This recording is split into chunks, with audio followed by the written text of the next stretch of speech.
Hello, ladies and gentlemen, and welcome back for a Thursday edition of the Steel City Sports Report, where we talk everything Steelers, Penguins, and Pirates. I am your host, Brady Vini, off the past few days covering Pittsburgh sports news just like this, having a regular live stream, and for good reason. The Olympics, especially the hockey, has been very intriguing and very fun to watch, and no better way to kick off the show here tonight than to say congratulations to the USA women's national hockey team. They taking gold over Canada today in the women's division for Olympic ice hockey. Congratulations to them. A thrilling 2-1 overtime victory in that game. Now the men, Team USA, they need to follow suit and continue their pursuit of gold, which is actually where we are going to kick off the show with here in a matter of moments, talking about Olympic men's ice hockey, but most importantly, the status of Pittsburgh Penguins captain Sidney Crosby, in case you have been living under a rock for about the past, I'd say 36 hours. Sidney Crosby yesterday, Team Canada in their quarterfinal matchup against Czechia. He gets injured, did not finish that game, and questions about the rest of his Olympic tournament, maybe even the rest of his Penguin season.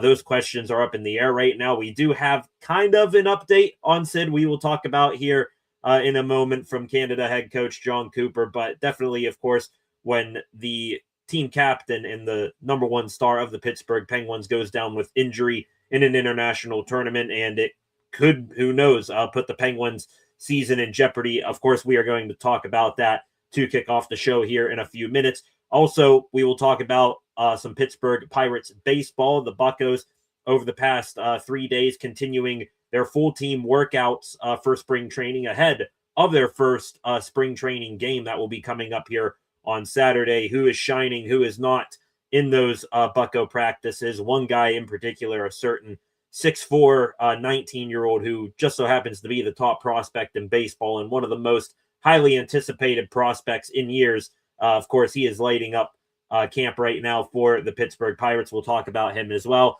After that, extra Pittsburgh sports news. We got some Pittsburgh Steelers news to talk about. The future of Aaron Rodgers, that is becoming a debating topic over the past 24 hours. Ben Roethlisberger, that whole saga with Joey Porter Jr. starting to die down a little bit, but the latest in that as well we'll get into. The unfortunate passing of a member of the Steel Curtain defense. We got to talk about that as well. And anything else relating to the Steelers, Penguins, or Pirates that we come across along the way tonight, we shall talk about as well. Already, 4 of you in here tonight. Expect the viewership number to go up throughout the evening here. Before we officially get things going on this Thursday evening, if you are new here, welcome to the Steel City Sports Report. On your way in, please hit that subscribe button and turn on notifications so that you never miss a live stream or video here on the channel. Again, we will be back for another men's Olympic ice hockey live stream tomorrow, covering the quarterfinals game between Team USA and Slovakia. There is the thumbnail for it right now on your screen. We'll be live for that game tomorrow at around 3 o'clock. Hope you come back and join us for that live commentary and reactions. Hopefully USA can punch their ticket with a win over Slovakia to the gold medal game. So come on back tomorrow for that. Also, if you're just joining us now, hit that like button on your way in for this live stream right now. Share this live stream so we can help grow the viewership and subscriber count here on the channel. And in the comments section, any thoughts, questions, or opinions that you may have, get those in there as well. I enjoy interacting with you fine folks in the comment section, whether it's just leaving a comment, having a question, wanting to interact, get my attention, please. Anything on your mind, put in the comment section. Lastly, go give the channel a follow at Steel City SR on Facebook, Instagram, and X, and come back a little bit later on tonight for a new edition of SCSR 60. With that all past us now, ladies and gentlemen, our introductory statements there. Let's dive right into it. Of course, starting in hockey, like I said, the Olympics now in the semifinals round in the men's ice hockey division. The men's semifinal games will be played tomorrow. It'll be Canada versus Finland, and it will be the USA versus Slovakia. How we reached that point yesterday, you had Slovakia just absolutely decimating Germany 6-2 in the 6 a.m. Eastern time game. And then the rest of the games throughout the day, all going to overtime. Canada taking down Czechia. Czechia really gave the Canadians a run for their money for most of that game. They came close to winning, scoring a go-ahead goal late in the third period. But Canada, they complete the comeback, 4-3 victors in overtime, an OT goal for Mitch Marner. Then you had Finland. They down 2-0 to Switzerland with 6 minutes to go, were able to tie up the game with 1:12 left in regulation. They win it with Arturi Lekkonen's goal in overtime. And then Team USA yesterday, an entertaining but low-scoring game with Sweden. We were live for that. Dylan Larkin, the go-ahead goal for Team USA. It was answered with an pulled goalie goal for Sweden by Mika Zibanejad. Quinn Hughes, the haunted one, excellent defenseman for the United States. He ended it in overtime. 3 games out of the 4 quarterfinal games yesterday going to overtime, being finished in thrilling fashion. How can you not be romantic about hockey? But putting all of that aside, the more important thing to talk about surrounding these Olympic hockey games, and it's become just as big of a development as the games themselves. Sidney Crosby yesterday in that Canada versus Czechia game, suffering what looked to be in real time a pretty gruesome injury. I believe it was second period. Sid has a shift in which he takes 3 nasty hits, one of which was a complete and total blindside shot. Puck nowhere near him, should have been interference. The second, which is the one that did the damage, Radko Gudas, former Philadelphia Flyer, delivering a hit on Sid in the neutral zone. Sid, I guess, trying to duck out of the way of the hit or take as little contact as possible. Sort of catches his leg underneath his body, but not too much, thankfully. It could have been way worse than what it initially looked. He then took a sandwich hit from 2 Czechia players at the end of his shift. After that, Sid goes to the bench, has a talk with the trainers, and then ends up walking himself slowly, gingerly, not putting any weight really on his right leg, using his stick sort of as a crutch. Crosby walks himself back to the Canadian locker room. After the game, Gudas, again, former Flyer, thought he was a bit of an ass back then, still think he's an ass today. Dude really doesn't have all that much skill to his game, so he resorts to making his impact on the game physically. He said he was just trying to finish his check on Sid, said that he hopes Sid is okay.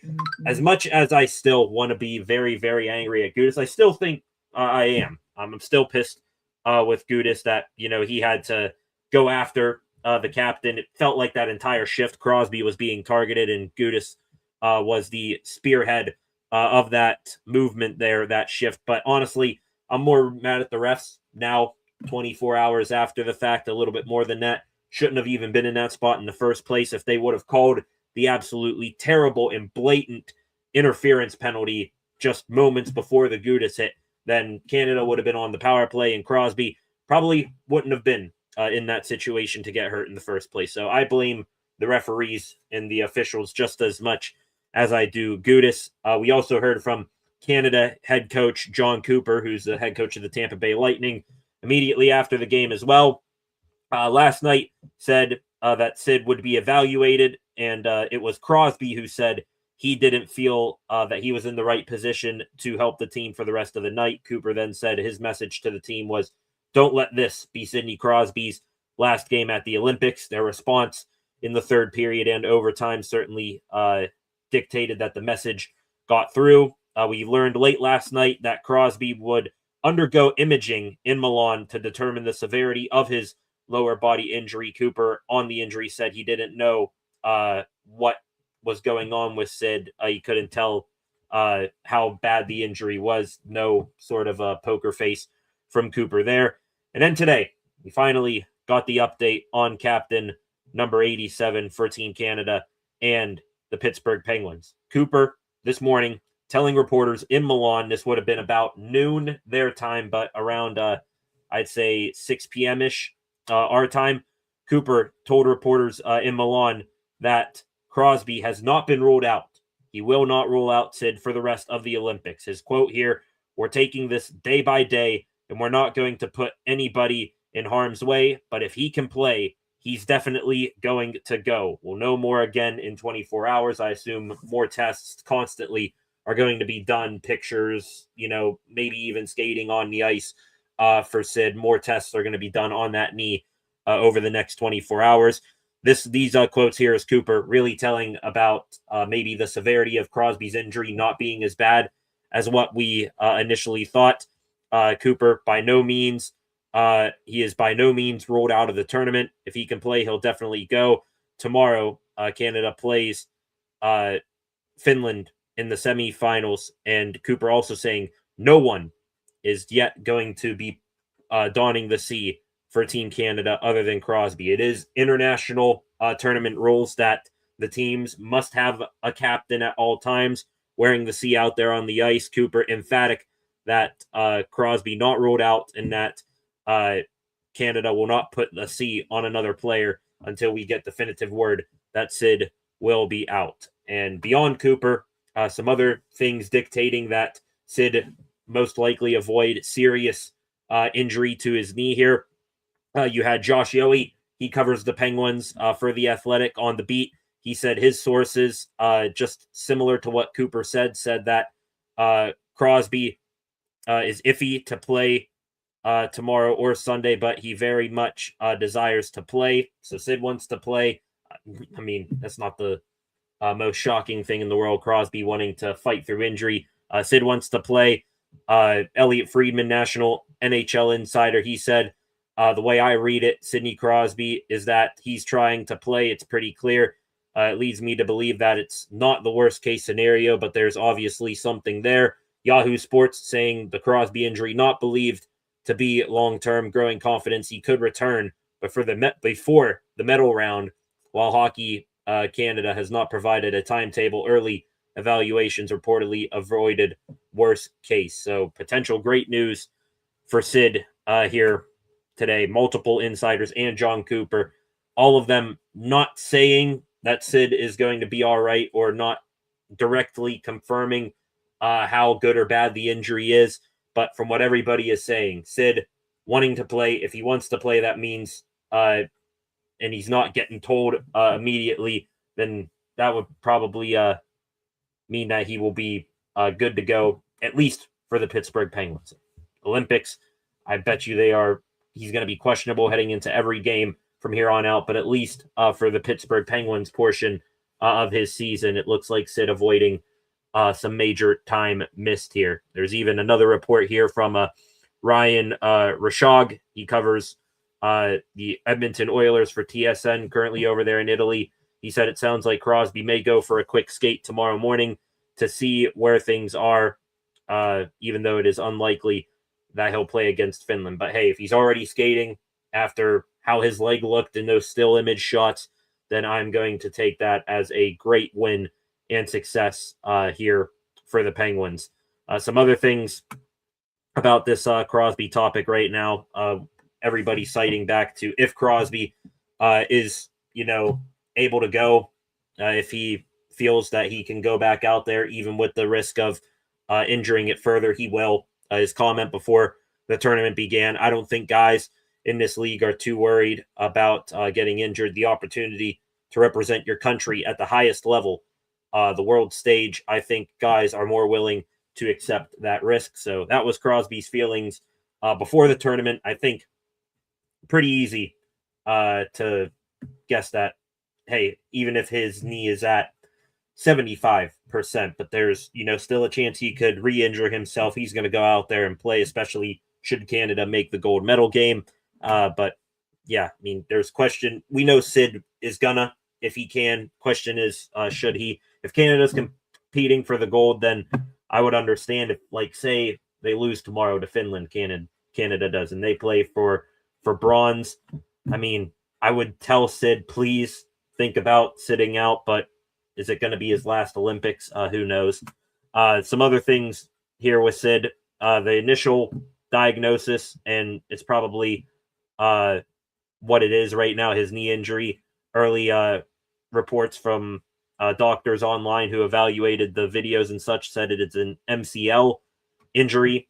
for Sid. MCL, I think you got various grades. You got grade 1 to grade 4 MCL, sprains or tears. I think we're looking more towards a minor MCL pull right here for Sid. If that's the case, maybe he misses the rest of the Olympics. Maybe he doesn't, but I don't expect him to, miss weeks upon weeks here for the Pittsburgh Penguins. Also, into this whole decision making for Sid, should he go, should he not? He will have someone for the Penguins over there to maybe put in his ear, like, hey, got a long rest of the NHL season in front of you, including Stanley Cup playoffs. Maybe rethink pushing your injury to the limits here. Kyle Dubas, he's over there right now with Sid. I'm sure he has been in every single sort of evaluation and test done on Sid's knee to this point. He's the assistant GM for Team Canada. So maybe Dubas on our behalf over there, maybe he's the guy in Crosby's ear right now, given the, hey, look on the Penguins side of things and making sure you're good to go for us when you get back stateside. So that's good to know. Other than Dubas, the last thing here on Sid, nobody else back here in America knows about, what's going on with Sid. They are knowing, how his injury is in real time, just like us scouring the internet. Dan Muse hasn't gotten any injury updates. Brian Rust and other players just saying, we know nothing. We just hope that he'll be okay. Muse, again, this morning saying, I got the same update from Team Canada this morning that went out to the public. That's the information we have as well. Obviously, thinking of Sid, it's good to hear that that's the current status, just continuing to think of him and hopeful. Indeed, Mr. Dan Muse. Indeed. So that's the latest on Sidney Crosby. It's really, at this point, no sort of confirmation that it's anything major. And the fact that Sid wants to play, he might even skate tomorrow. John Cooper not ruling him out from the tournament, not giving anybody else on the team to see if Crosby's going to be out. It's a good sign that we really avoided something major here. You see Sid's knee bend like that. I'm sure every one of you watching this right now saw that picture. Might be the rest of his Olympics, but at least the Pittsburgh Penguins season not as in jeopardy as we initially thought. What are your guys' thoughts on Sid? Should he continue in these Olympics if he feels he's good enough to go? Should he sit out and focus on coming back to the Penguins? Let me know in the comments section below. Again, my thoughts on the matter. I mean, Crosby, he's 38 years old. It's very, very questionable to unlikely that age 42, he's going to come back for the Olympics 4 years from now again. So you're looking at this probably being his last Olympics. And yeah, I mean, that plays a factor into his decision where Canada is in the tournament. Are they in the gold medal game or the bronze medal game? If it's bronze medal, please sit out, even though I know you probably want to play and you have that thought of it being your last Olympics. Bronze ain't nothing to push your body to the limits for and risk the rest of your season in competing for a Stanley Cup. If it's gold medal, then I would understand, but we'll see. That's the latest on Sid right now. Just thankful. Hot prayers to the hockey gods answered. We think that Sid will be avoiding a major injury here, at least by the early looks of it. 7 of you in here right now. Little over 20 minutes into the live stream here tonight. On your way in, please hit that subscribe button, turn on notifications so you never miss a thing. Like, share, leave a comment in the comments section. To the comments section we go here. Regular long-time viewer of the channel popping in here on a Thursday evening. Concepts, hope you're doing well as well. Enjoying the Olympic events going on.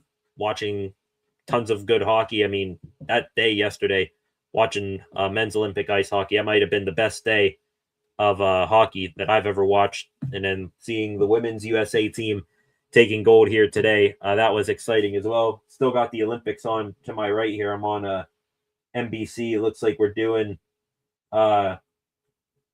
freestyle skiing right here, doing all sorts of flips and tricks. So not sure if the USA's representing in that. Saw that our women's curling team become a big curling observer during these Olympics. I saw that our women's curling team advanced to the semifinals today, so I'm sure I'll rewatch that game a little bit later on tonight.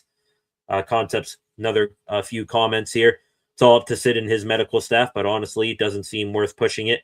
He's an athletic freak, so who knows, LOL. That last part of your comment, Concepts, I especially agree with. He's an athletic freak. That may be the one thing that really saved him from more major injury in this instance, was listening to Tyler Kennedy on 93.7 The Fan today. He chimed in and he talked about how much Sid works and puts work into his body on a year-round basis, off-season, in-season. Crosby keeps his body at tip-top shape at all times. It should come to no surprise that the fact he's putting up another, outstanding year, that at age 38, that, 28-year-olds in the league wish that they were able to do. So Sid, he puts a tremendous amount of time and effort into making sure his body is durable. And I think TK said he's got like some of the thickest legs that he's ever seen, muscular wise around the NHL. So Sid maybe building up his legs, building up that strength, those muscles, that cartilage, tendons, all of that. Maybe that's what Sid having those so strong. Maybe that's what kept him from having a more serious injury right here. But again, Sid's body, and it's going to be his decision. I don't think for all he's done for the game of hockey and Canada and even the Pittsburgh Penguins, Kyle Dubas over there, I don't think anybody except for, a doctor that says, hey, you literally cannot play on this, it's going to be Sid's decision. Nobody's going to tell him no, and he's going to listen. That's my take on it right there. Concepts, also another comment right here talking about some Pittsburgh Steelers football. We'll get into Steelers football here in a little bit. Concepts, what's going on? If you had the choice, Romeo Doubs, free agent wide receiver at 14 to 18 million, or Alec Pierce at 20 to 24, deep threat or intermediate threat, essentially. That one's pretty tough for me. Do I have the opportunity to still draft a wide receiver in round one to go with them? I'm leaning more towards the Romeo Doubs side of things there. I think, he and Pierce are sort of 1A, 1B in what they can do. And I'd take Doubs. I really liked his play down the stretch last season. Alec Pierce is a hell of a deep threat, but 20 to 24 million, I'm not too keen right now with the current situation of the offense, putting $25 million plus into two wide receivers over the next 3 to 4 years. Not too keen on that right now. Doubs I can live with somewhere in that range of 14 to 18 million, and then you can get another wide receiver in the draft on top of it. And then by the time Doubs and Metcalf, their contracts run out, then that wide receiver you take in the first round, hopefully he has a good enough start to his career where it's time for you to pay him the big bucks here. One more comment here from my dad. Welcome to everybody here on this Thursday evening. Going to move through the news here tonight pretty swiftly, keep things flowing and on schedule here. 7 of you in here, please hit subscribe. Leave a comment on the way in here, like this live stream. Going to switch gears here from hockey and talking about Sidney Crosby. If there's any other updates that we see tonight on him, we will give those to you here on the channel. But moving from Crosby, who is a bona fide Pittsburgh sports legend, to the local baseball team and maybe another legendary Pittsburgh athlete in the making, we now transition to Bradenton, Florida, where Pittsburgh Pirates spring training 2026 is currently ongoing. And the talk of the town down there in Bradenton, to not that much surprise, Connor Griffin, top prospect, consensus top prospect across Major League Baseball. You can ask MLB Pipeline, you can ask Baseball America, Fangraphs, all of these, ESPN, all of these outstanding prospect rankers out there and evaluators. I mean, it is just insane what Connor Griffin has done already in his professional big league career and what he is doing right now in Bradenton, looking to begin his Major League Baseball career up in the big leagues. Griffin, past few days down in Bradenton, Tuesday, went in a live batting practice against Isaac Matson, ended up lacing a double down the left field line in batting practice that day.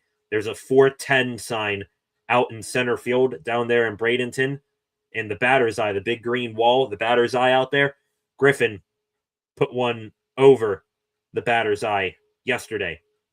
2 days ago, I should say. And then yesterday, again, Griffin hitting one to either sides of the batter's eye, hit the top of the batter's eye, and then put one over the batter's eye. You're talking about 440, 450 foot bombs with ease, too. You look at the videos of Connor Griffin, he is not, putting everything, or at least it doesn't seem like he's putting everything behind these swings. That is just a natural, raw power from a 19-year-old in Connor Griffin right now. Absolutely bombing the baseball. And it went from batting practice onto the live batting practice portions too. Real live pitcher throwing at him, Nick Domkowski, minor league pitcher for the Bucs. He goes against Griffin. Griffin tanks one, left center field, gone probably in like all 30 of the major league ballparks. He did yesterday, Griffin, meet his match. He and Bubba Chandler, they met up on the live batting practice circuit. Griffin, number 1 overall prospect. Chandler, number 11 overall prospect in baseball. Griffin got the best, or Chandler got the best of Griffin. Struck him out with a nasty heater up and in. Love that aggressiveness from Bubba Chandler. Not intimidated whatsoever by Griffin, nor do I expect him to be. But Griffin hit a home run one day and then struck out yesterday for his second at bat against Bubba Chandler. And then today made up for it in the field, though. Griffin working on some outfield relays, couple of hop strikes to home plate, showing us that he just can't do it with the bat. He can do it out in the field as well. And how can you not be impressed with this kid? It is like appointment television watching him, even in a spring training right now. We did the same thing, 2-3 years ago with Paul Skeens. Everyone, how did Skeens do today? Even though he was just throwing a bullpen, did he strike out this dude during a live bullpen session? How did he do in this prospect game he played in? He only went up there and struck out, 3 of the top Baltimore Orioles prospects. Same hype around Griffin. Some Skeens-like anticipation for him right now. And it's not just me saying it. It is others saying it as well. Keith Law, excellent prospect evaluator for The Athletic. He says, quote, "I think Connor Griffin is the most exciting prospect we've had in the minors since Mike Trout." Talk about a bona fide Hall of Fame comparison right there. Dejan Kovacic, DK Pittsburgh Sports down there covering the Pirates, beat writer for them. Connor Griffin's 2 rapid-fire rooftop blasts today. Been watching and coming to spring training here for 30 years. Never seen power this consistent. Crazy to watch. And then I can go on and on with all of the other, evaluators out there. I mean, just the hype around this kid. Unreal right now. And we'll have to wait to see how games goes here, but he has not shown that he is any bit unworthy of all of this praise and high expectations being placed upon him. But as much as we, the fans, and the evaluators, as much as all of us can get excited about Connor Griffin, is he going to go north?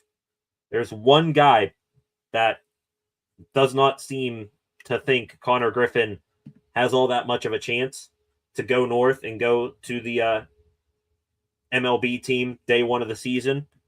That's Pirates manager Donnie Kelly.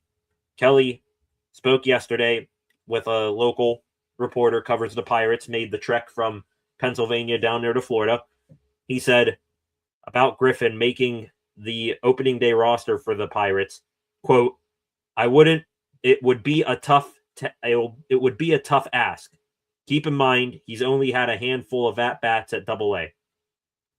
It would be a tough ask for a 19-year-old Connor Griffin, who's getting comparisons to one Mike Trout, Bobby Witt Jr., Ronald Acuna, Juan Soto, Bryce Harper. He's all over the map here. Griffin is everyone and nobody at the same time here. And you have Don Kelly here saying it would be a tough ask for Griffin to crack the opening day lineup. I want to say, I hope that is just Kelly giving the kid a rough time, not giving him too much praise, not going to anoint him prematurely here. And that's a sign that, hey, you're going to need to work for it. Yeah, you may be doing all of this, but you got to show me 100% that you deserve to be in the big leagues day one over Nick Gonzalez, who's been busting his ass in the big leagues, over Jared Triola, who's a Gold Glover, over some of the other, prospects and players the Pirates have brought to training camp. So Kelly saying, Griffin, right now you're starting in, well, not last place, but you're starting not in pole position. So you better get things going here, and you better continue to show me and make me force you to take you north. Leave no doubt in my mind. I hope that's the case for Kelly. If not, then I have no idea where the Pirates will be getting the tough ask for Griffin to not make the opening day roster because of his minor league experience. Griffin's played, I think, 122 minor league games last year. I mean, yeah, not a lot, but guess what? Mike Trout played the same amount of games, had similar success to Griffin before he got called up. Bryce Harper, Juan Soto, same thing. 19-year-olds coming to the big leagues with little minor league experience, just shooting up through the farm system here. I don't think that's going to be an excuse. Also, you have the talk about service time on his contract. You bring him up opening day roster, you probably shave off a year of his service time and team control you have over him. I don't care about that right now. Work on an extension with him. Sign him to an 8-year, $150 million contract. That'll wipe out all of that service time stuff. I don't really care. You're in the Paul Skeens window right now. Make it the Paul Skeens and Connor Griffin window as soon as possible here. And also, this one probably the biggest reason to bring Connor Griffin north. As much as I love Jared Triolo and his glove in the field, and as much as I love Nick Gonzalez and how he sometimes, when it comes late in ball games, has a little bit of a clutch gene, putting those two guys as your starting left side of the infield, it's not a good mix to have success early in the year. And this year of all years, it is especially critical to get off to the hot start if you're the Buccos. Triolo, we'll wait and see what happens with his stick. At least he has the glove to overcome where he lacks with the bat. Nick Gonzalez, don't really think I could say the same about him. Yes, occasionally drives in the clutch hit, but bat inconsistencies have been there. Also, fielding inconsistencies have been there as well. And by the way, he'd be your opening day shortstop, Nick Gonzalez. He's played, I don't know if he's even played a handful of games at shortstop. He has played there at times in the past, but I wouldn't put Nick Gonzalez games played at shortstop over 15 at the big league level here. So getting Triolo, Gonzalez as two of your opening day starters and letting Griffin start out in the minors could be a recipe for disaster right there and getting off to a slow start. I'd rather ride with the highs and lows of Griffin than to, say, hey, Griff, you just need a tiny bit more seasoning. Let's see if we can survive with these two guys. No, I don't want to survive. I want to thrive, and you got to see if you thrive or not with Connor Griffin right off the jump here. So that's my take on it. Hopefully, again, Don Kelly and his statement there, it'd be a tough ask for Griffin. I think Griffin, it's been a tough ask for him it's been unlikely for him to move up the farm system this fastly. Every single tough ask he's pretty much answered with flying colors here to this point in his professional career. Let's see now if he can finally get to the big leagues, and let's see if this tough ask will be answered. So hoping that Griffin does well, and hoping that Donnie Kelly was just bluffing and giving the kid a little bit of a hard time, not anointing him. Other than that, some other things going on at Pirate Spring Training over the last 2 to 3 days. Tuesday, we saw more live batting practices and bullpens for Pirates players and pitchers. The most notable pitcher that went on Tuesday, Mitch Keller.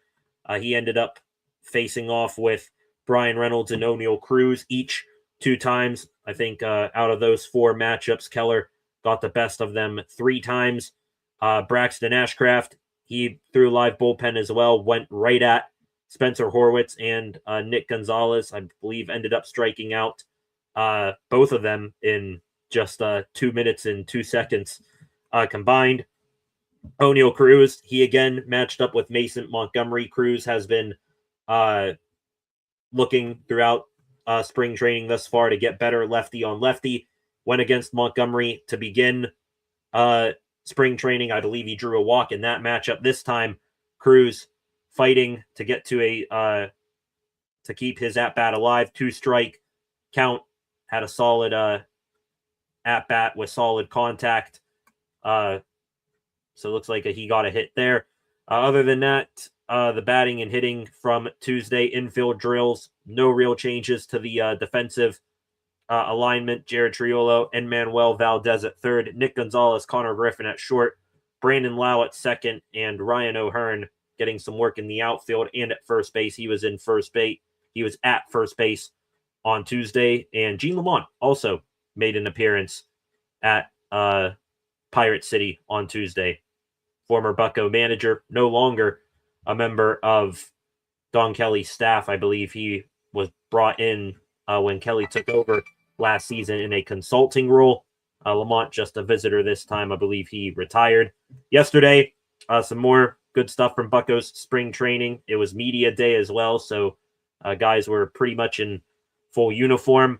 We got to look at Dennis Santana, Bucco's, I would assume, de facto closer. He's not officially the closer. I believe that title went to New York with David Bednar, but Santana did take over for Bednar when he left here. I would assume he'd be the closer once again for the Bucs this year.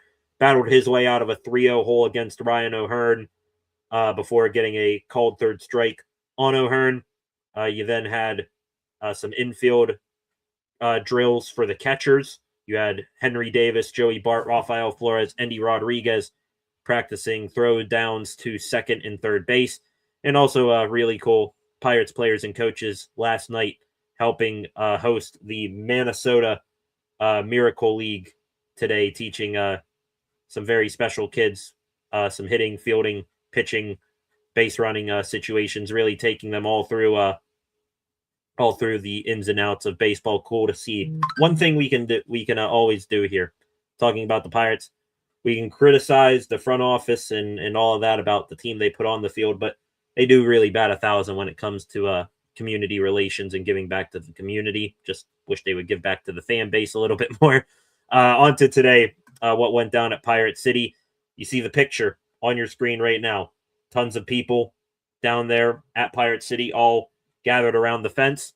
The reason why, a simulated game today on Field 4 at Pirate City, and taking the bump for the Pirates in that simulated game, Paul Skeens was only going to throw 3 simulated innings for Skeens. He probably needs it the most out of anybody because he is going to go pitch for the U.S. in the World Baseball Classic here in a few weeks. But Skeens, his live game simulation today went against various guys: O'Neill Cruz, Brian Reynolds, Marcell Ozuna, Nick Gonzalez. Skeens in his first inning of work went up against Cruz, Reynolds, Ozuna, and Gonzalez. He ended with a strikeout of 3 of the 4, struck out Ozuna with a filthy pitch. Ozuna was even giving Skeens a little bit of chirps during that at-bat as well. I'm sure the competitor Skeens and Ozuna both are. I'm sure they love that. Second inning of work from Skeens in the simulated game today. Looks like he ended up facing the 4 again, had a hard single hit off of him by Brian Reynolds, but froze O'Neal Cruz with a called third strike. And then the final frame for Paul Skeens struck out O'Neal Cruz, Brian Reynolds a fly out, and then struck out Brian Reynolds as well, a fly out from Marcell Ozuna to end it for Skeens. His final line, I guess you would say, after a confusing simulated game. 3 innings pitched for Skeens, allowed 1 hit, walked 1 batter as well, struck out 6. That about will do. That looks like a Paul Skeens line that you could see double, the innings pitched as well. That looks like a Paul Skeens line that could play here in the regular season coming up. So a good day for Skeens at the office. Signed autographs for fans afterwards. Also, Skeens throwing a bullpen session off to the side today. Had AJ Burnett, I believe today was his last day, down there evaluating and giving tips to the Bucs pitchers. So Burnett looks like his job may be coming to an end down there in Bradenton. Also, young guys, Seth Hernandez, Xander Muth, 2 of the Bucs' top prospect pitchers. They were looking on at Skeens as well. Some other live bullpens going on today. These were with outfielders. You had Skeens throw the simulated game, and then I think the fielders went off after it. Ryan O'Hearn against Justin Lawrence. I'm hoping for a nice bounce-back season for Justin Lawrence. I believe pitched maybe the first month of the season, and then he missed the rest of the year with an arm injury. O'Hearn against Lawrence. Oppo field hitting right there. Glad to see O'Hearn, not just a power bat pole guy. He can also poke the ball the other way as well. Joe Stinson Garcia, he just had a normal batting practice today. He too, just like O'Hearn in his live BP, was hitting to the opposite field with power. Do not want to forget about him. I think in the additions of O'Hearn, Lau, Ozuna, I believe Justinson Garcia, he's been the forgotten man in all of this. We remember him. He was really the first move of the offseason for the Bucs, shipping off Johan Oviedo to Boston to get the password. And let's not forget the password, Garcia, believe one of the top prospects in the Boston Red Sox system. He's a top 100 prospect in baseball, according to MLB Pipeline, and he's the highest rated prospect that Ben Cherington has ever acquired. So don't sleep on Joe Stinson Garcia. We got to keep an eye on him. The Bucs wrapping up their practice today with some defensive work, and it looks pretty spot on to what we will most likely see opening day. Henry Davis as the catcher. Of course, that's no surprise with Skeens throwing the simulated game today. Jared Triolo, the third baseman. Nick Gonzalez at shortstop.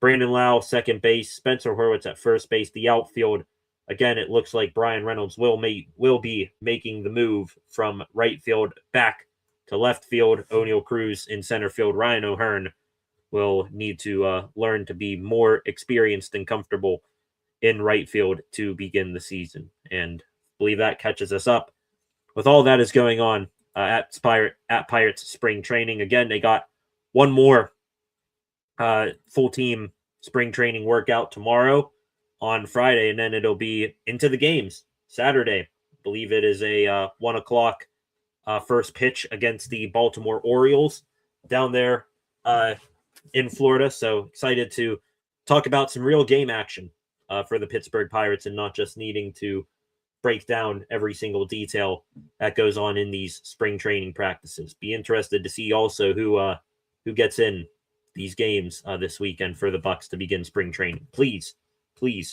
lots of Connor Griffin. That is what I'm hoping for to see the most. 9 of you in here right now, a little over 45 minutes into the live stream now here this evening. On your way in, please hit that like button, subscribe to the channel as well. Going to get into the extra Pittsburgh sports news of the past few days, because it's been a few days since we've had a news live stream like this. Going to get into extra Pittsburgh sports news here in a minute. We talked about Penguins hockey and Sidney Crosby's injury update. All positives there for the most part. We talked about Pittsburgh Pirates baseball and Connor Griffin continuing to look like a absolute superstar in the making. We're going to start off the extra Pittsburgh sports news here in a minute with some Pittsburgh Steelers football news. We'll try to find little bits of Steelers news here and there throughout the off season. I mean, maybe some talk about the Steelers will pick up with I believe the combine for the NFL right around the corner here coming up next week. So we'll see who maybe the Steelers are meeting with at the combine, talk about who could they be possibly targeting in the draft. But real quick, we'll get into the comment section in one moment. Do we have anything new going on here today for we have anything new going on since we've been live here that we have not talked about yet or will be talking about here in a few moments? Seeing more and more reactions and posts online. Again, congratulations to the Team USA Women's Olympic Hockey Team securing gold in Milan. Tons of reactions going on with that right now. Not seeing too much new stuff here. Seeing another Andrew McCutcheon post right here. He and Michael McHenry, they have been in cahoots. Two former Bucco teammates. Kutch still trying to play baseball. Pirates doubtful that they will bring McCutcheon back, but he still seems, Kutch, like he wants to keep playing, keeps posting videos like every other day of him working out. 10 of you now in here. Back to the comment section now. Here's some of your comments in here. Thomas Dowdy, welcome to the party. Thomas, sorry late to the show. Did you see the women's hockey game-winning goal today? Insane. Yeah, indeed. I mean, what a game. What a game. 58 minutes. Canada looked like they dominated that game, and it looked like we were heading for a 1-0 finish with Canada winning gold on a shorthanded goal. But then, hey, the stars came to play. Captain Hillary Knight for the women's hockey team. She gets the equalizer. I believe I forget her first name, but Edwards, the defenseman for Team USA, she grew up playing in the Pittsburgh Penguins women's team program. So she gets an assist on the game-tying goal in the gold medal game. Congratulations to her. And then Megan Keller, outstanding defenseman for the women's team. She gets the game winner on a very, very sick goal. Again, very excited and happy for the U.S. women's hockey team now. Like I said at the beginning of the show, boys, you're on deck here. Let's take care of business against Slovakia tomorrow, and then Sunday we'll be either meeting Finland or Canada, which how poetic it would be that it is USA versus Canada one more time in the gold medal game. By the way, there's the thumbnail for tomorrow's live stream. Hope you guys come on back here. We will be live tomorrow around 3 o'clock to watch USA versus Slovakia. Slovakia, they have been probably the pluckiest team of the tournament. They had an upset over Finland. Well, some are calling it an upset over Finland to begin the tournament. They've been getting outstanding production from Juraj Slavkovsky, former first overall pick with the Montreal Canadiens, and their goaltender, forget his first name, I'll have to learn it by tomorrow, Halavai. He has been nails between the pipes for Slovakia. So not going to say that the U.S. is going to stomp a mud hole in Slovakia and walk it dry. We're probably looking at a good game, but we're probably looking at it being a very, very good and entertaining game. Slovakia, they're not just going to roll over here for the United States, not guaranteeing a U.S.-Canada rematch in the gold medal game, but I do think it's on everybody's wish list right now. Some more comments from you guys right now. Back to baseball here. This comment from SCSR. Dad, Griffin, going to be something to watch at some point this season. At some point is the best way to put that. I'm, again, hoping and praying that it's just Donnie Kelly making things, putting the kid on edge here, saying, hey, you may be hearing all this noise in your head right now. Every time you turn on MLB Network, you're going to most likely see yourself be getting talked about here. You got local reporters and fans oohing and awing off to the side of your power. Well, guess what? I'm not impressed, and you're going to need to impress me, even though Kelly deep down is impressed and I'm sure is absolutely in love with Griffin just like that. He's got to be the bad cop here in this situation. I'm just hoping that he doesn't mean what he's saying with saying he's got a tough ask to make the team. Gold for the women today. Hopefully the men can make it to Sunday and do the same. Agreed. It will be a very tense early Sunday morning should the men make the gold medal game. The bronze medal game, that would be Saturday. I believe that's an afternoon game for the bronze medal. But yeah, the gold standalone game on Sunday, 8 a.m. will definitely be on here for that should the USA make it to that point. Going to be on pins and needles, 8 a.m. in the morning on a Sunday. Another comment here, Thomas Dowdy. If you get a chance, check out the game-winning shot. Not a fluke. Yeah, I did see it there, Thomas. If you noticed an uptick in Ty Simpson to the Steelers draft prediction here, Thomas Dowdy. I have. I did not have talking about Ty Simpson in my agenda today for the extra Pittsburgh sports news, but I have seen the uptick in Ty Simpson draft predictions. Field Yates, Mel Kiper, those ESPN guys, they are, I won't say over the moon about him, but they are high on him, and they're going with the whole, you put Ty Simpson in Indiana as their quarterback this past college football season, and he be getting number 1 overall looks, just like Fernando Mendoza is the guaranteed number 1 overall pick. Ty Simpson, he gives us PTSD. What I mean by that, and I'm going to steal this term from Joe Starkey at 93.7 The Fan because I love it so much.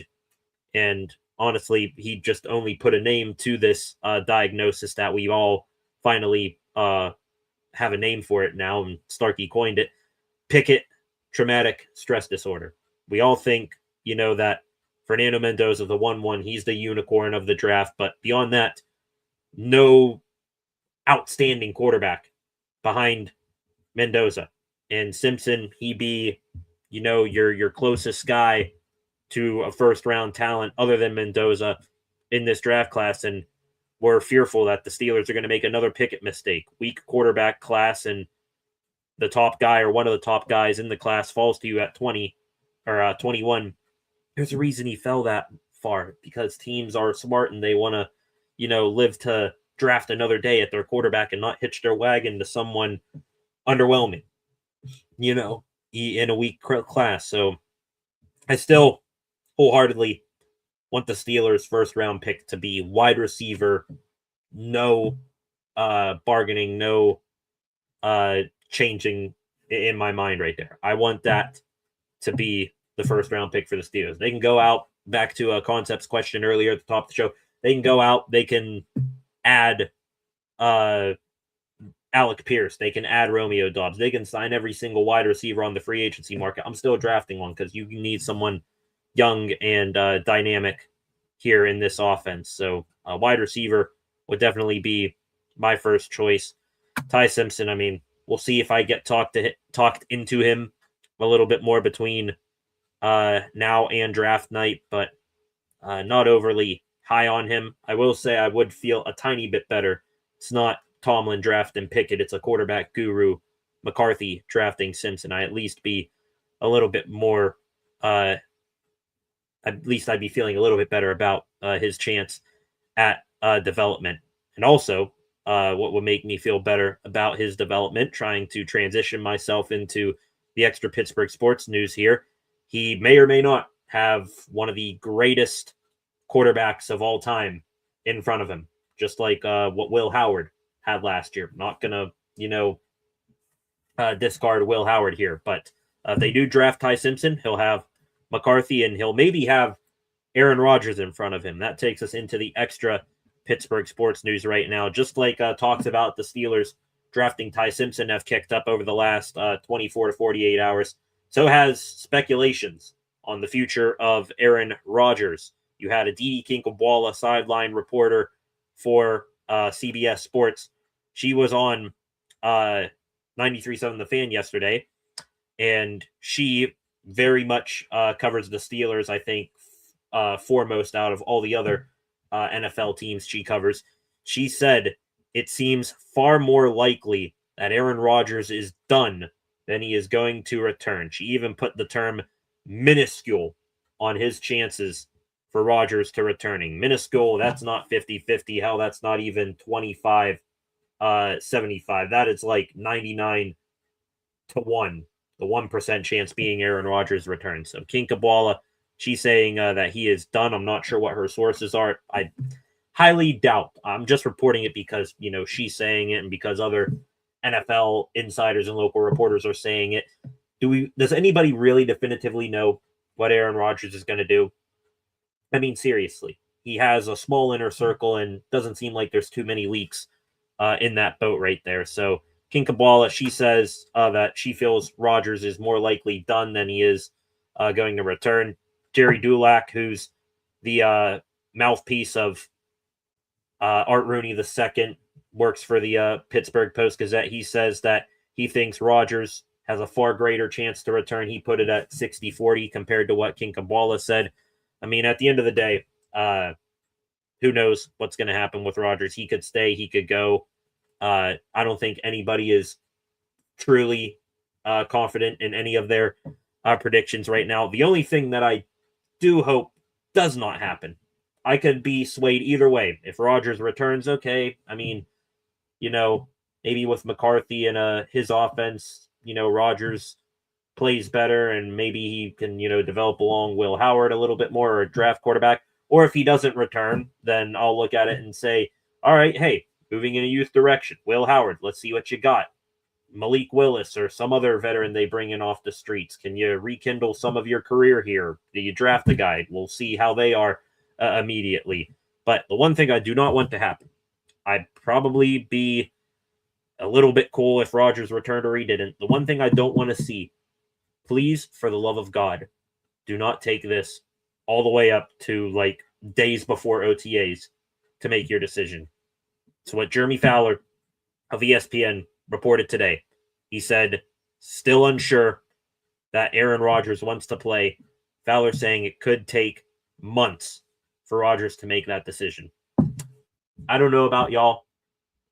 I personally cannot go through another offseason, another draft cycle, free agency cycle, franchise tag period, OTAs, all that. I cannot go through another offseason where every week we're asking the same question. What's Aaron Rodgers doing? Is he going to sign or not? Is he going to retire? Look, there's another picture of him in a towel and wired earphones walking the beach in Malibu. Here he is. He's going to some island somewhere to do a darkness retreat or ayahuasca again. I cannot do that. We need to, more than ever now, set a strict deadline. Hey, you got like a week before draft night to tell us if you're in or you're out. If not, we got to move in a different direction here because, don't want to do that anymore. So whether you're arguing for Rodgers to return or not, I think we can all agree the sooner we get an answer, the better for everyone in this whole situation here. Moving from Aaron Rodgers, one legendary Steeler quarterback, to another, back to the whole Big Ben versus Joey Porter Sr. Situation here. We have now gotten a new podcast episode dropped from Big Ben, his first since Porter made those comments. No mention of Joey Porter Sr. in that episode of Footballin' with Ben. The closest he came to mentioning Joey Porter Sr. was Ben making a couple references to James Harrison in an unrelated yet positive topics. So Ben, taking the high road. Man, wouldn't it be something for a terrible human being like what Porter said? Wouldn't a terrible human being, take shots back at Joey Porter Sr., maybe even try to make Porter out to be a worse human being than that person is? Doesn't seem like too bad of a person, Roethlisberger, taking the high road on Joey Porter right there. Other than that, James Harrison, we just mentioned Ben talking about Debo. Debo and Joey Porter, those two, they are just as much of haters of one another as, Porter and Big Ben is. Debo, he did not shy away from any confrontation with Joey Porter Sr. He on his podcast with Joe Hayden, something else that Joey Porter Sr. Said, that Ben and I broke the brotherhood. Mike ain't my brother. Mike Tomlin, that is. That's what James Harrison is saying here. They my brothers. You broke the brotherhood, bruh, more than we did. I do not think Ben is a bad teammate, okay? Because I have a good relationship with Ben. Seven can be an a-hole, and when Ben came in, this man went 13-1 as a rookie. His second season, he won the Super Bowl, the youngest quarterback to ever do it. Peasy, that was just a pure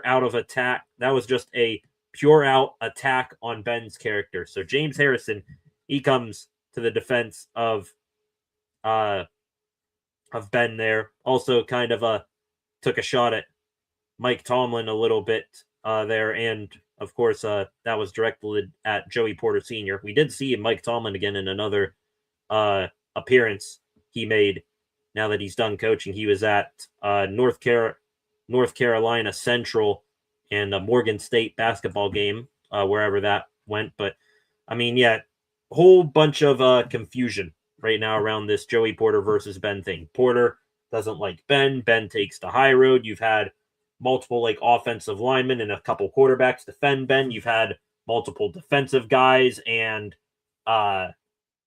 Mason Rudolph go against Ben. You had another defensive guy sound off against Ben a few days ago. It was, I believe, Steven Nelson, who was here for not even a sip of coffee in Pittsburgh. He said that the Steelers let one man, Ben, sabotage the entire franchise. My opinion on that, Steven Nelson, you were here for 5 minutes on the team. Who the hell are you to comment on whether Ben was a bad teammate or anything Porter said was true? So you can miss me with that. And also another weird aspect of this, apparently Zach Banner, former Steelers offensive lineman, came to the defense of Ben immediately after what Porter had to say. He retired from football recently, and he went after James Harrison for his attack on Mike Tomlin. So we got a weird, I don't even know what kind of shape it is. Porter doesn't like Ben. Ben takes the high road, so we're just going to leave him there. James Harrison and Zach Banner, they like Ben. Harrison doesn't like Porter, but Banner doesn't like Porter and doesn't like Harrison for some reason, because Harrison doesn't like Tomlin. So, I mean, we're going to need to just put up a whiteboard here in the office here, and it's going to be like one of those investigation boards where you got pictures all around and you're pinning guys together. So, I mean, just very, very confusing at the end of the day why everyone's at each other's throats. I'm hoping it's not too much of a distraction moving forward here, because like I said, we got Combine and a bunch of draft talk here on the channel coming up very, very quickly, and free agency as well to talk about. Don't need the uncles and grandparents fighting here over, who was the bigger asshole, who's got the bigger you-know-what here. So we'll move on from that for now, but it's something that's, not going to go away anytime soon, unfortunately, because it is getting kind of unbearing. Ben, Porter, and everyone at each other's throats because of it. Some other former Steelers, by the way, Zach Banner mentioned him a moment ago. He recently retired. A few other former Steelers just recently retired from football as well. John LeGlue. Anybody remember the legend of John LeGlue? Filled in, I think, for the last year of Ben, and I think was a practice squad guy who bounced up and down to the active roster and not honestly like the guy. Seemed to be a suitable offensive lineman when he was called upon. He retired 2 days ago. Also, Robert Woods retired 2 days ago. He was with the Steelers in training camp in the preseason, I think, a couple years ago, but I mean, didn't suit up for the Steelers in a regular season game, I don't think.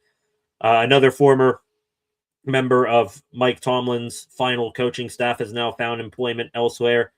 The Raiders, they hired today officially wide receiver coach Zach Azzanni. Steelers moved on from Azzanni, I think, to forget his first name. Henry is our new wide receiver coach. Azzanni, he now goes out to Vegas, which, woof, that wide receiver room, he'll have a tough task there. Another few things here on news related to the Steelers. ESPN had a top 50 free agency prediction article come out a few days ago at number 44 on their top 50 free agency list. They had safety Jaquan Brisker from the Chicago Bears, the best team fit for Brisker, the Pittsburgh Steelers. They said, Kyle Duggar, he's going to be on the way out of the door. You got Deshaun Elliott coming off of injury. Jalen Ramsey could be a cut candidate. You get a guy like Jaquan Brisker, Penn State product, would not be the worst addition there for the Steelers. I would actually like that addition. Brand name, that defensive back room for the Bears last year was so much improved from years gone by for them. So I take a Jaquan Brisker. You let me know. I have to look into how exactly his season went, but Brisker, wouldn't mind him being a safety for the Steelers. One guy who will not be a safety for the Steelers, though, even though he once was, Minkah Fitzpatrick yesterday. A report from Jordan Schultz. Apparently, the Miami Dolphins have had trade talks with teams regarding safety Minkah Fitzpatrick, the 5-time Pro Bowler, could be on his way out of the Sunshine State, just like Tyreek Hill, James Daniels, Bradley Chubb, a whole bunch of other players, as the Dolphins have started to clean house down there in Miami. We're heading for a rare lose-lose trade between the Dolphins and the Steelers, if we're being honest here. I mean, you had Fitzpatrick after, starting to fall off here with the Steelers. He goes down to Miami, had a all right year, but not Minkah Fitzpatrick level year for them. Jalen Ramsey, Jonnu Smith, they come to Pittsburgh. The less we talk about Jonnu Smith, the better. And Ramsey had a few good games, but his overall move to safety was not the cleanest transition in the world. So a year later, looking back, lose-lose between the Steelers and the Dolphins in that trade, for being honest. Last thing here on the Steelers for today, we got some unfortunate news yesterday from the Pittsburgh Steelers. A member of the legendary 4-time Super Bowl champion Steel Curtain defense has passed away. Mike Wagner, defensive back, 4-time Super Bowl champion, passed away yesterday at the age of 76. Biggest play of his career, people remember, had an interception off of Rodger Staubach to set up a field goal and a 15-10 advantage over the Cowboys in one of the Steelers Super Bowls.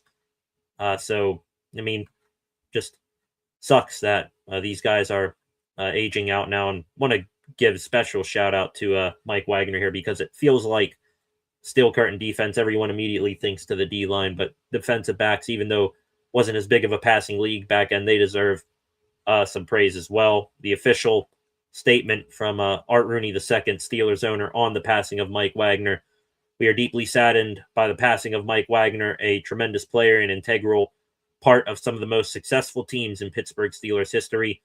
Mike played a key role on our championship team of the 1970s as a member of the 4-time Super Bowl winning teams. His toughness, consistency were paramount to our secondary. His contributions on the field were significant, but it was also his steady presence and team-first mentality that truly defined him." Rooney also went on to talk about how Wagner was very involved in Steelers charitable works as well throughout his post-playing careers. But yeah, just sucks to talk about somber stuff like this. Thoughts and prayers to the family of Mike Wagner during this tough time. Rest in peace to Mr. Wagner. Moving onto a new topic here. in the extra Pittsburgh sports news category. Over to hockey. Besides what's going on in the Olympics and the whole Sidney Crosby injury thing going on, we do have some Pittsburgh Penguins news to talk about as well. The Pens, or at least those Pens who did not go to the Olympics, they returned to the ice for their first practices back off the break this week. Tuesday was their first practice back for the Pens and saw the two returns of injured players. Philip Hollander, who's been on injured reserve since November with a blood clot, he was out there skating for the Pens in a full contact jersey, so that is exciting for Philip Hollander. He was yesterday assigned to Wilkes-Barre for a conditioning loan. Also, Chris Letang, he missed the last 4 games before the Olympic break with a lower body injury. He, too, in a full contact jersey, was out there on the ice for the Pens yesterday. Letang said he expects to play next Thursday for the Pens' first game back from the Olympic break. So the Pens getting healthier, and they're going to need it, especially if Crosby is going to be down for a week or two, hoping that's not the case as he makes his way back from Italy to the States. Some other practices for the Pens have gone down in the meantime. Yesterday, Pens holding a high energy practice that they also worked on some shootouts. You had Igor Chinikov, unsurprisingly, scoring a shootout goal to win it for his team at practice yesterday. And then today at Pens practice, Jack St. Ivany, he was working on the ice in a white non-contact jersey. You had some 2-on-2s in tight spaces between the Pens gold and black team. And then in the shootout today, back-to-back days, the Pens were working on shootouts. Stuart Skinner, absolute nails between the pipes for the shootout. Malkin, Chinikov, Kevin Hayes, Anthony Mantha, Brian Rust, Tommy Novak, Connor Dewar, Ben Kindle, Blake Lizotte, and Ryan Shea, all of those guys almost in consecutive order being stopped by Stuart Skinner in the shootout. The lone goal scorer, the second to last shooter faced for Stuart Skinner, Chris Letang, he scored. And then Kevin Hayes on one of the reserve goaltenders there, he scored a goal as well going the other way. So good practice today for the Pens. The black team, Evgeny Malkin's team, they won. Nick Bonino, Pens assistant captain, he got a chance to get in the action, not as a player or a centerman like his playing days. He got suited up in Stuart Skinner's goalie gear, so that was fun to watch and experience for him. Last comment here, Connor Clifton, he was arguing about some of the calls in drills today. He said without Crosby in town, everything's a little bit out of order. Guys are getting a little bit carried away. So looks like Sid, being the adult and the parent for the team, the adults are away and the kids come out to play for the Penguins. But full attendance practice for the Pens. Everyone back in Pittsburgh as they now a week out from resuming the NHL season. They are going to need to play extremely well and continue that momentum they had going into the break that they can take into a maybe postseason run here. Hopefully, last few things on the Penguins here.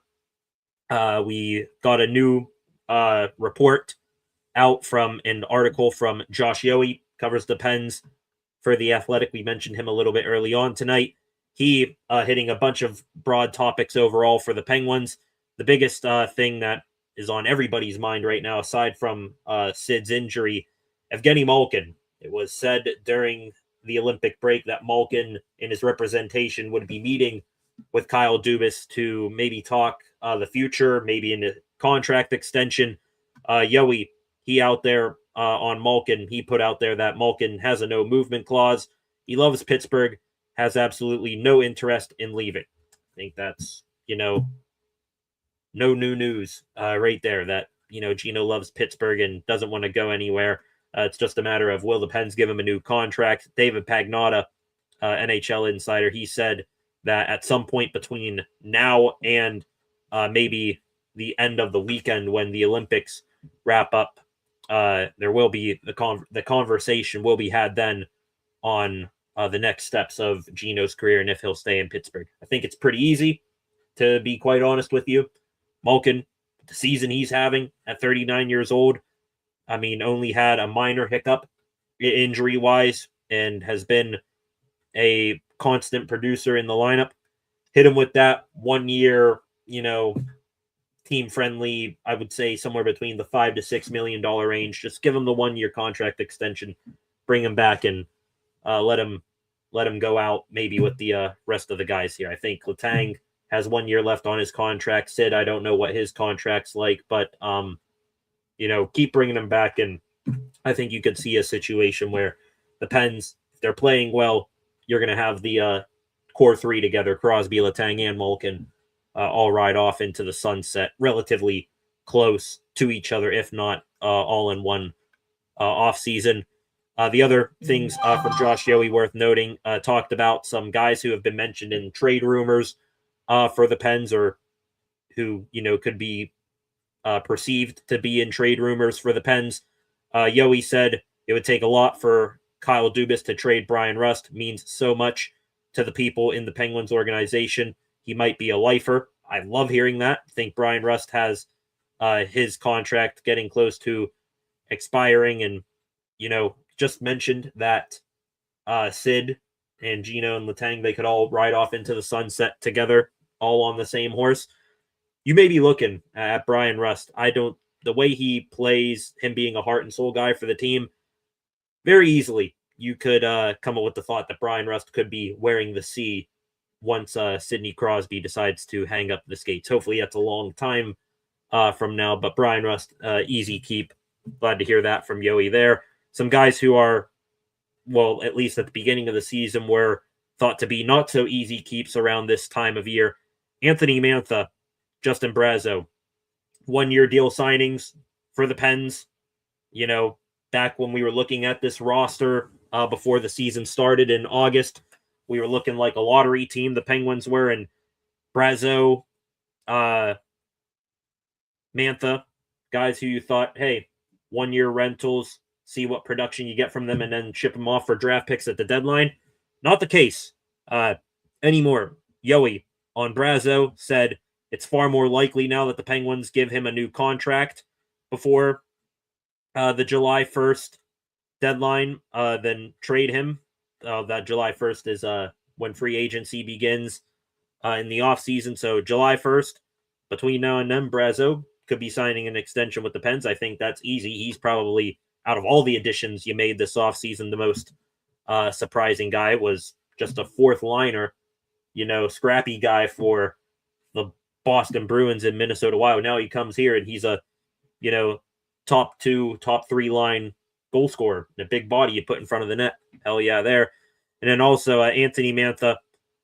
Yohe says Penguins likely to keep him for the playoff run. I think that veteran experience he has in the playoffs would come in handy. But the only reason Mantha would go off the Pens team is if they would go big game hunting and bring in a guy like Jason Robertson or another big name forward. So Mantha, Brazeau, Rust, those guys, just like Evgeny Malkin, looks like they are going to at least be on the Penguins roster throughout the remainder of this season. Last thing here, two things here on the Penguins. Shout out Avery Hayes. Don't too much talk about the Wilkes-Barre Scranton Penguins here on the channel, but Avery Hayes, guy who made his NHL debut with the Pens in the final game before the Olympic break, scores 2 goals in his NHL debut, goes down to Wilkes-Barre for this Olympic break, and Avery Hayes dropping the mitts and scoring goals. And again, last night, Hayes doing it again. Hat trick for Avery Hayes, his second career hat trick, his first just 11 days ago. So Avery Hayes, he could be on his way back to Pittsburgh first thing if someone, goes down with injury here. And also the last thing here on the Pens I wanted to mention today, remembering legendary announcer and broadcast man for the Pittsburgh Penguins, Mike Lang. Been a year ago today since he passed away. So thinking of Mike Lang here today. Please, someone in the comments section, all of you guys really have been bringing up, all these goals for Team USA in the Olympics, The USA men's team scored in overtime last night. The women's team today. Listening to Kenny Albert, who's calling those games over in Italy, and I love dissecting the calls of the broadcasters. Listening to those guys call games makes me think of, what would Mike Lang do in that goal situation? Probably a big, hey, shoots and scores. But yeah, so just remembering Mike Lang, and he was like kind of like that grandfather figure that all Pittsburgh sports fans have had. So definitely remembering Mike Lang today, a year after his passing. Wrapping up here, not too much in the extra Pittsburgh Pirates news today. The biggest news for the Pirates, I guess, besides what they're doing in spring training, and this is more of a national topic here. Tony Clark, executive director of the MLB Players Association, he resigned 2 days ago as the MLB PA executive director after an announcement of an investigation into alleged financial improprieties at the Players Union. We now know what that is. Apparently, Tony Clark had some improper relations with a sister-in-law of his and ended up giving said sister-in-law a job at the MLB Players Association. So much so, I believe the scandal sister-in-law was living out in Arizona, and the MLB PA all of a sudden built a new office out there in Arizona where she was employed at. So that was a crazy situation. And Bruce Meyer, he is now the interim executive director of the MLB Players Association. Matt Nussbaum, an interim deputy executive director. The reason why I bring this up, not just because it's big national baseball news, but also right around the corner, 2027 new collective bargaining agreement between the MLB owners and the MLBPA.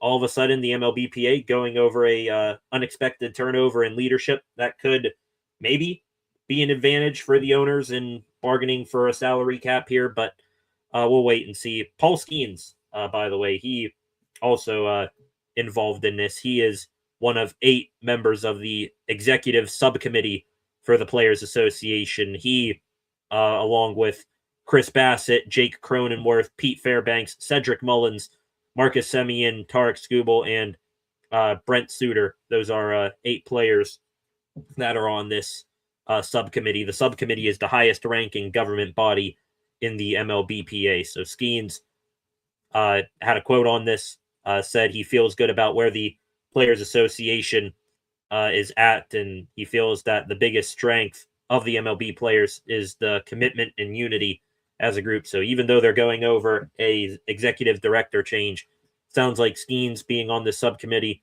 they are still going to fight tooth and nail to the bitter end to keep baseball from having a salary cap. Because, of course, why would the players want to put a cap on how much money they can make? Especially, I don't mean to...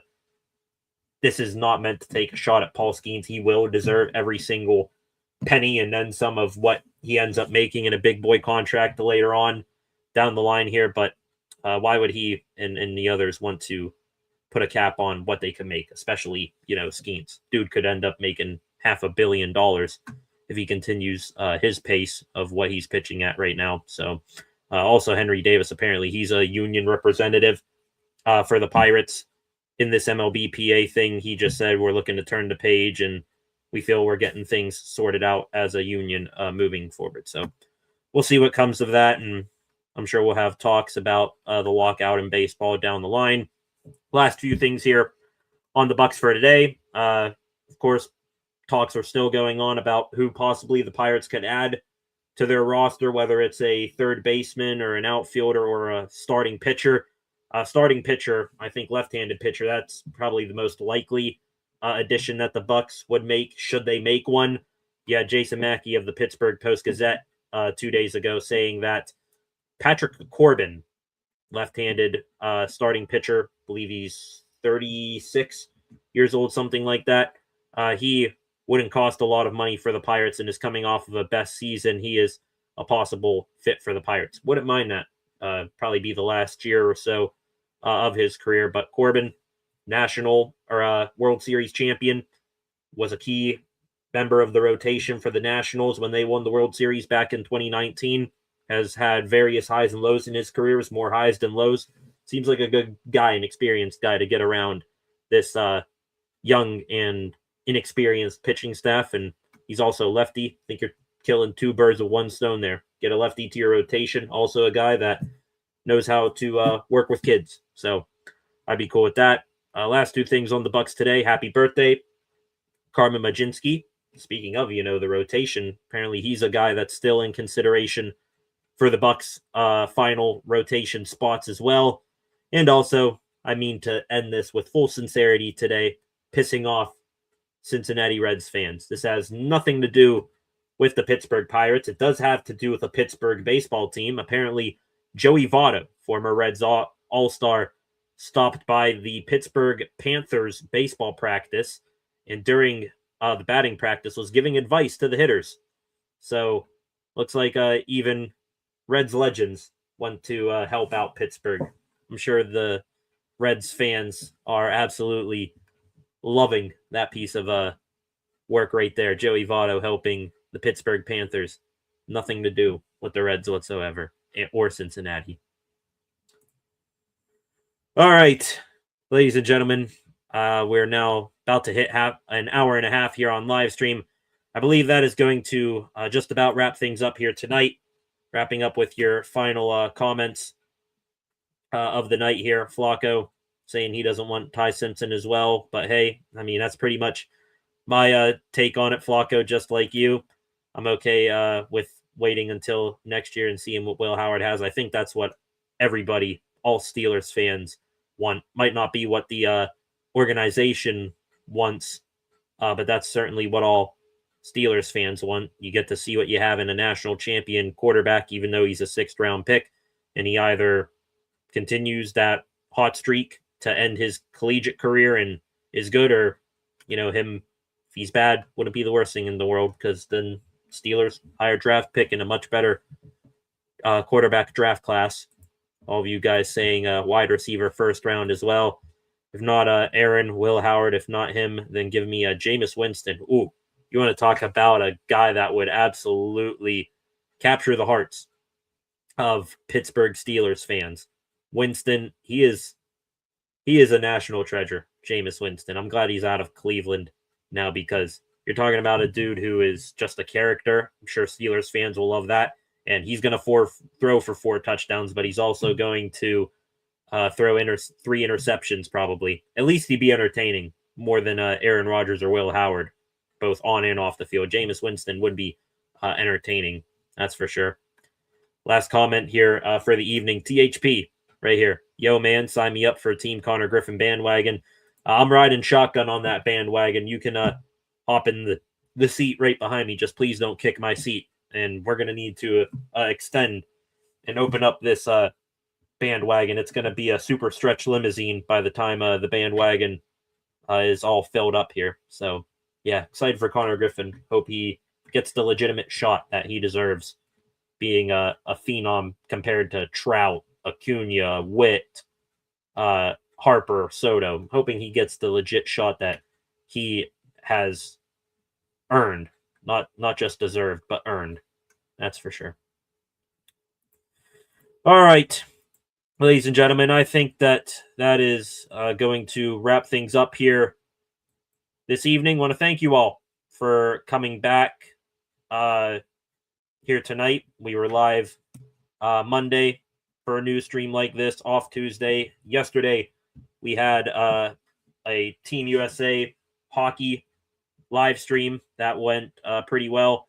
And then tomorrow, we'll wrap it up right here tomorrow. Again, no news live stream just like this unless something truly monumental goes down. We'll be live for Slovakia versus the United States in the semifinals for the Olympics. Winner of this game and the winner of Canada and Finland, they will go on to play for gold on Sunday morning. I'm hoping that I got 2 more USA hockey live streams in me here, and that they do not come up short against Slovakia. Be a really damper way to go out in these Olympics. You defeat the other team besides you in Canada with an all NHL roster, in the tournament. Sweden in overtime.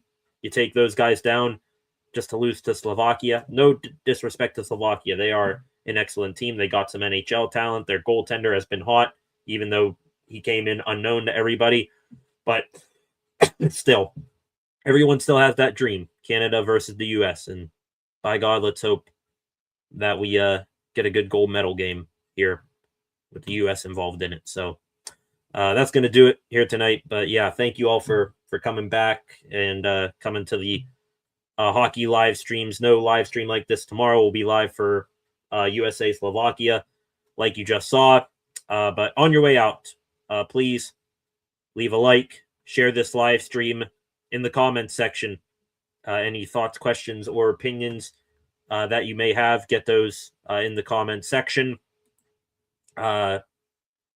Subscribe to the channel, turn on notifications so that you never miss a thing here on the channel again. Looks like we might have I'm gonna hold off on this.